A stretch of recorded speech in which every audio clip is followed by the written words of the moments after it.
This week's gospel, Jesus gives us his parable of the wedding feast. It's a very, very familiar parable of Jesus, right? This guy's throwing a wedding feast. He sends out all these invitations, and none of the people he invites come. They all have these excuses. And so he sends out his servants to go invite everybody to the feast, and they're all welcome, and they all show up, and they all have a great time. That's the short form of the gospel this week, right?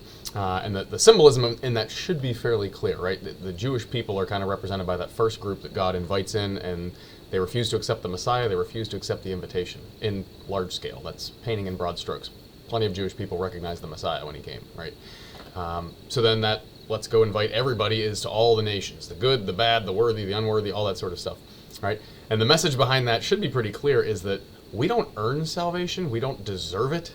It's a free gift from God. It's a free invitation, right? It doesn't matter what your ethnicity is or what you've done, what your resume looks like, what your credentials are, if you're in honors classes or not, right? None of that matters. It's a free gift. But the important part this weekend is the parable doesn't stop there. The short form of the gospel that's recorded in this book stops there, but the long form that you're likely to hear at Mass continues, and that's one of Jesus' big points here. So after all these people show up at the wedding feast, it says the guy hosting the feast went out to greet his guests, and he was shocked that some of them weren't wearing a wedding garment. They weren't prepared to be at a wedding feast, right? And so here's the tension in this gospel. God invites everybody into his kingdom, into his church, into his family, to have eternal life with him in heaven. But he does expect us to actually prepare for it and be ready for it, right? Now again, we're not going to earn our salvation. We're not going to deserve it more or less than we did otherwise. We don't deserve it, right? But we are called to actually try to live the way that God tells us to live. And so the question for all of us this week is, am I the person, a lot of us fall into this trap, myself included from time to time, right?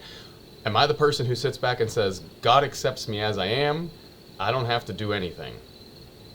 Or are we the kind of people that says, God accepts me as I am, but he loves me too much to leave me in my sin, and so I need to change, I need to do better, I need to stop doing these things that violate God's will for me?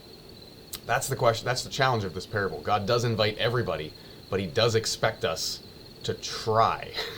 And so how well do we try?